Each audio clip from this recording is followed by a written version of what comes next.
Hello everyone and welcome to this week's edition of Kevin's Garage. By now you know this is my ongoing journey as a car building novice to build my very own Factory 5 Roadster. So what are we doing this week? Well, this week I have to say as a novice it's pretty damn exciting because we're starting to connect the engine. So what are we going to be connecting? Well, clearly it needs power source, so we'll be connecting the battery, we'll be connecting power to the starter motor. We need to sustain that power. We're going to connect the alternator. I've actually got a change to my accelerator pedal, so I'm going to put that in. Then I'm going to connect the accelerator cable. And of course, we can't go anywhere without fuel. So I'll be connecting the fuel lines. And along the way, clearly I'll be sharing my ongoing learnings with you. So without further ado, let's start connecting the engine. Okay, so first up we're going to be connecting the starter motor. So we've got these three power connectors here, and then this is the ground, so I'll show you where those go. And then we also have to put connect this, which is the battery positive power, which obviously we saw me put in the trunk a little while ago. And let me just go down here and you can see where it fits. So here's the starter motor and the solenoid over here.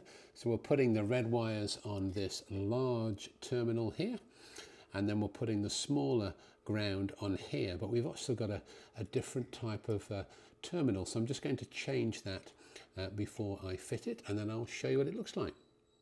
So there you are, it's all connected. So we connected the battery positive and the three red power wires to the starter motor, and then we changed the fitting on the smaller wire, which is the ground, and also fitted that. Right, on to the next one. Okay, so next up we need to connect to the alternator, which provides the power once the car has started. So we have a red positive power wire and a yellow ground. Well, actually it's a blue or yellow or black. This one just happens to be yellow. So we're going to put the positive on here and the ground on the little screw there. Right, so let's do that one. Okay, so as you can see, the alternator is nice and secure, all connected, and the only other thing I did was we just come over here. You can see I just popped a 3/16 rivet and a connector just to keep the wires nice and clear and away from the engine. All right, so let's move on to the next piece. Okay, so next up we're going to attach the fuel lines. You can see that I've got the Holley Sniper 2 on my Blueprint 302. So you'll see there's two possible inputs for the fuel line. It doesn't matter which one you use. I'm actually going to use the one on the right because it's a little neater. I've got these Evil Energy couplings because I use the PTFE braided fuel line, which you saw in an earlier episode, so I'm going to fit that like that. What I did do is I labeled my fuel lines. So you see this one is labeled E, so this is going to the engine. So what I'm going to do is I'm going to attach this so that it goes something like that, and that will provide the fuel line input. All right, so let's do that one first and I'll show you what it looks like. Okay, so the input fuel line is in, just cut to length, secured with like a 120, maybe 130 degree angle. And it's important with all these fuel lines, particularly the PTFE ones, to keep them nice and smooth. So you can see nice smooth curves coming from where it comes along the round axle. And just secured with a loom clip here and a 3/16 rivet. All right, so that's the input. Right, now let's move on to the fuel line output. Okay, so as a novice car builder, this next piece was a little bit more complicated.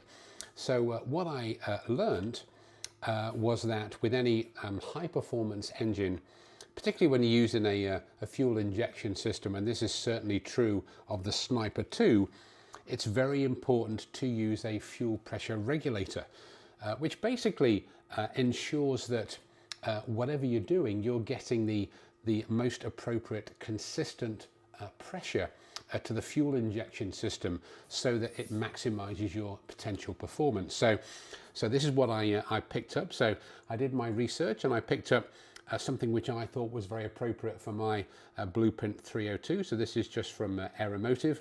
So what I need to do here is to connect the fuel injection system to the input on the Aeromotive, and then the output can go straight back on my return to the engine.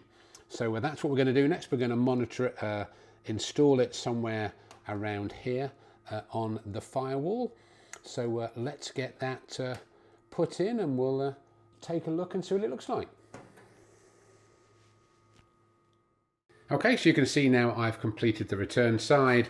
So I just took an L-shaped connector out of the Sniper fuel injector, short piece of hose or PTFE pipe, then into the fuel pressure regulator. Then the return comes from the bottom, just goes back down now, just clipped over here. You can see a little clip just to make it tidy, and then that goes back to the fuel tank. So that's all now set up. You can also see I put what's called a vacuum line on here, which just goes into the top, a simple hose, and then goes connected under the Sniper system. There is actually another, if I go around here maybe you can see it, but there's another connector just under this side as well, but it's a little tricky to get to, so I thought that was the neatest approach. And really the vacuum line, I didn't really know what they did, but it's basically to help the fuel pressure regulator realize or understand how much power you're actually looking for. So obviously when you're pressing the accelerator, you need more fuel, etc. So it just makes the process more responsive and more efficient. All right, so that's that piece done. So let's now move on to the accelerator. So next up, we are going to attach the accelerator cable to the engine. But before we do that, let's take a quick look at the accelerator pedal. So this was the original Factory 5 pedal that I fitted a few weeks ago now, maybe even months ago, and it's perfectly fine, does the job. But for me, it was a little tight in the foot box, and it was a little tight over to the right. So what I've done instead is I've gone with a Willwood style pedal, which comes from Breeze, and I'll leave Breeze Automotive, and I'll leave a link and certainly a description in the description for this video. But you can see it's much more in keeping, and for me, based on the size of my feet, it just gave more room for where I wanted the accelerator pedal. So very easy to attach, just attaches to the top right 3/4 inch tube, and the accelerator cable itself is very easy to attach. If I just zoom in a little, you can, I think, just see it there attached. So let's go and have a quick look around the other side. And there you see, that's where the cable comes out the other side. Very easy, just a lock nut on both sides, a couple of washers.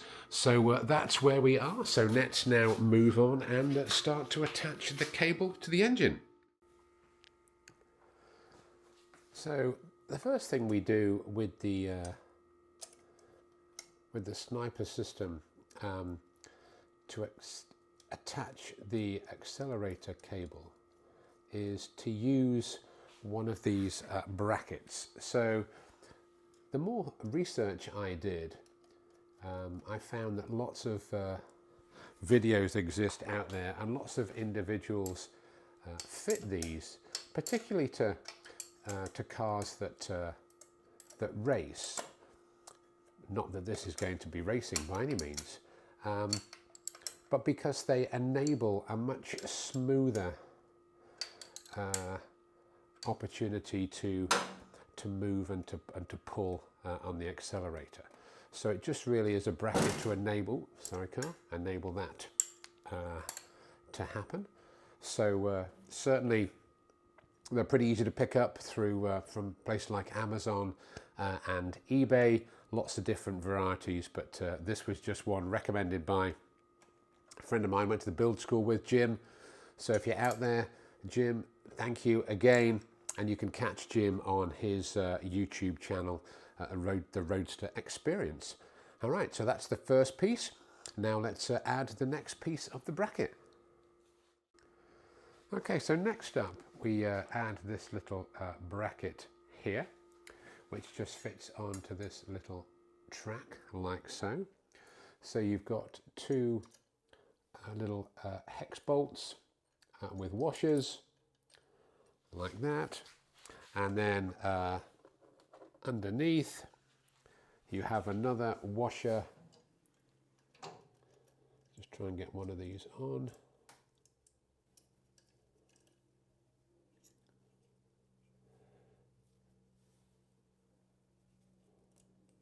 With a lock screw, or a lock nut rather. So there's the bracket attached. Still plenty of flexibility as to how tight or not you need this to move. So there you have it. Okay, so next up, this is where we have to be a little brave, and certainly for me as a novice, it makes me a little nervous, but the little permanent sort of fitting on the end, we're just going to snip that off. Okay, then the little rubber fitting we're going to pull off, and then we're going to unscrew this little nut here.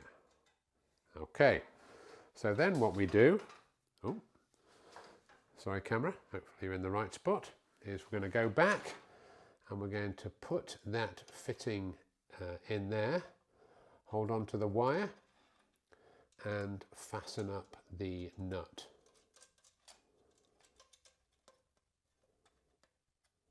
Okay, so you've still got, so now we'll just tighten that in place, so you can hold the back with an 11 and just tighten the front with a 10. So we are definitely a mixture of metric and SAE here. All right, so that's nice and stable, and of course you've still got some flexibility here.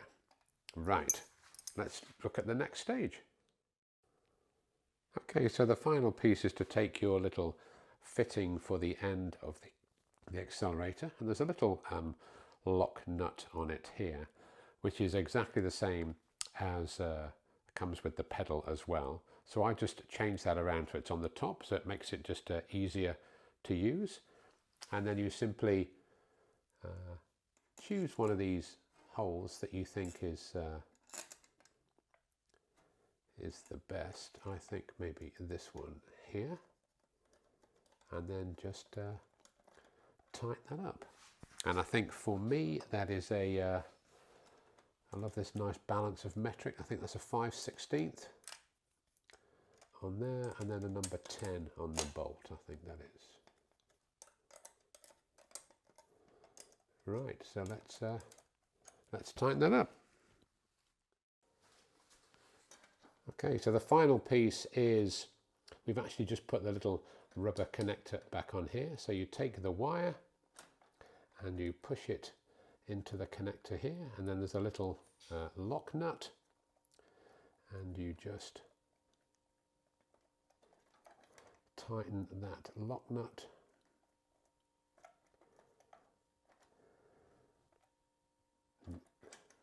There you go. And obviously there's still some give in here, and that's important. So you just leave that I would leave that adjustment in for now, so you know at what level do you want the engine to tick over. So what I'm going to do is I'm just going to lock this down maybe in the midpoint for now, make sure that it works, and then what we can do is we'll just have a quick test to see how it all comes together. All right, let's try that. Okay, so let's go to Kevin Cam to take a quick look at the accelerator. So you can see that the pedal is in, and the good news is plenty of opportunity for adjustment later on if required. Then if you go and look at the assembly that we were just working on, you can see that everything is connected. It may appear a little loose, but I'd rather have that than too tight at this stage. I can obviously shorten the cable later on, and I've still got adjustment from a lateral standpoint here. And then if I just go around here, you can see that just to tidy everything up, I've just put a couple of clips, one down the side and one at the back, just to hold the assembly in place. All right, so that is all done for now. Let's now move on to just connecting the hydraulic clutch. Okay, so the next thing we're going to do is to connect the hydraulic clutch. And we started this process a few weeks ago now. Now, in the Factory 5 kit, this is what you get. You get a 30-inch, quarter-inch flexible clutch line. And the idea is with a little adapter, you can pop it onto the hydraulic clutch line, then find a way sort of directly through here somehow to connect it to the hydraulic clutch. So I didn't like the idea of that. So what I did is I had a quarter-inch brake line. So I put a quick adapter here, ran a 3/4-inch brake line all the way down into the engine bay. So what I'm going to do now is to connect the original Factory 5 flexible line with a couple of adapters. So one of them will go straight to the line that I've just put in, which is this one here, and then we'll connect to the flexible line.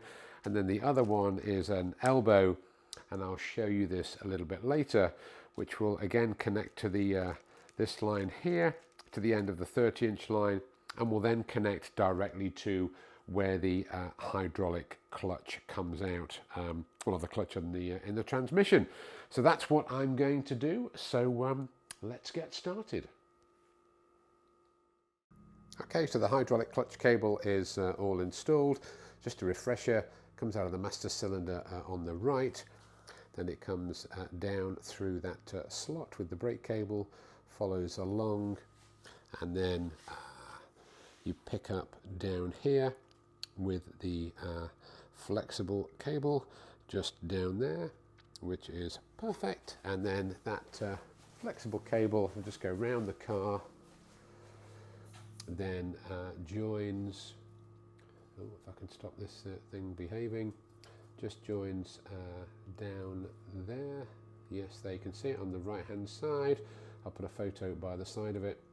So that's nice and neat, and then just tied off to those couple of hoses to make it a little neater. All right, so let's just summarize this week's edition. Okay, so that's it for this week's edition of Kevin's Garage, and I have to say I really enjoyed it. It's great fun to be working on the engine, and we had a productive week too. Now we have power to the engine, we connected the alternator, we put in the finishing touches to the fuel system with the fuel pressure regulator, we installed a new accelerator pedal, we put the accelerator cable in, connected all that up, and we've just been working on the hydraulic clutch. And as a novice, I think many of these tasks can appear quite daunting. And certainly I hadn't done any of them before, but if you just follow the advice of Factory 5, go through things a step by step, you'll find that you can overcome any barriers that you face and do a pretty good job. And I'm very pleased with where we're at now. And also remember, there are lots of resources available. Not only Factory 5, but Blueprint. I've got a Blueprint engine, or whoever your engine supplier is. The Factory 5 forum is great. And also just go onto YouTube. There are lots of great build videos that you can look at to learn from as well. So my advice would be just take your time, be patient, and remember, you are building your car, no one else's. So where you put your hoses, how you tidy everything up is really down to you. You're designing for you and you only. All right, so that's it for this week. Next week, what are we up to? Next week, we're going to now connect the exhaust. So a bit of a dry fit, really, because we know they're going to have to come off a little bit later on. But let's get all that set up, and I hope you'll continue to join me, and I hope you're enjoying this novice's journey to build their own Factory 5 Roadster. If you are, then please like and subscribe if you haven't, or if you have a specific question, particularly as a novice, and want me to focus on something different or something in addition in the future, or even go back and talk about some of the things we've already done, then please just ask in the comment section. All right, anything that I've used I will leave in the comment section on the video as well. And as always, thanks for watching and see you next week.